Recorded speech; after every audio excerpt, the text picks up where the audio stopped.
లను ఏపీ ప్రభుత్వం దోపిడీ చేస్తుందని బీఆర్ఎస్ సీనియర్ నాయకులు నగేష్ ముద్రాజ్ ఆరోపించారు.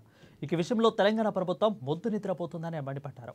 కృష్ణా జలాల వాడకంపై రేపు నిర్వహించే సమావేశానికి హరీష్ రావును ఆహ్వానించామని అన్నారు. గత 10 సంవత్సరాలుగా మంత్రిగా నీటిపారుదల శాఖ మంత్రిగా పనిచేసిన హరీష్ రావుకు అపారమైన అనుభవం ఉందని చెప్పుకొచ్చారు.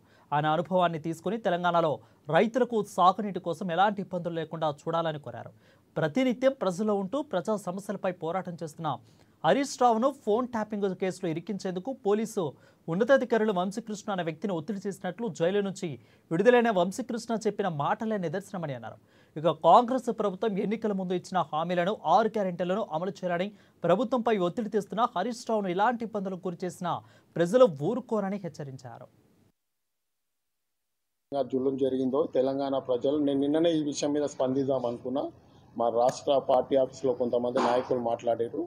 ఇప్పుడు మీరు అడిగిన ప్రశ్నకు చెప్తూ వంశీకృష్ణ గారిని ఏ విధంగా డీసీపీ గారు ఏసీపీ గారు టార్చర్ పెట్టారో ఈ రాష్ట్రంలో ఉన్న అందరూ చూశారు. అతని స్టేట్మెంట్ అతను ఏదైతే కోర్టుకు సమర్పించి బెయిల్ తెచ్చుకున్నారో చాలా సంతోషంగా బెయిల్ రావడం అతనికి. కానీ ఈ వంశీకృష్ణ గారితో ఏదైతే ఈ జులుం డీసీపీ ఏసీపీ గారు పెట్టి జులుం చేశారో అది పోలీస్ వ్యవస్థ కాదు, ప్రభుత్వం దీని వెనుక ఉంది. ముఖ్యమంత్రి గారు జవాబు చెప్పాలి. హరీష్ రావు గారు అంటే ప్రశ్నించే గొంతుక, అసెంబ్లీలో ప్రశ్నించే గొంతుక హరీష్ రావు గారు. హరీష్ రావు గారిని కేటీఆర్ గారిని ఈ ముఖ్య నాయకులను లోపల వేసేస్తే మనం ఆడిందే ఆట పాడిందే పాట అని ప్రభుత్వం అనుకుంటుందేమో కానీ ఎట్టి పరిస్థితుల్లో కూడా తెలంగాణ సమాజం హరీష్ రావు గారిని అరెస్ట్ చేస్తే చూస్తూ ఊరుకోదు. తెలంగాణ ప్రజల చేతుల్లో ఉన్న 6 అడుగుల బుల్లెట్ అనే ఆయుధం హరీష్ రావు గారు. ట్రబుల్ షూటర్, పార్టీకి గాతతను తెలంగాణ సమాజానికే ఒక ట్రబుల్ షూటర్గా ఉన్నారు.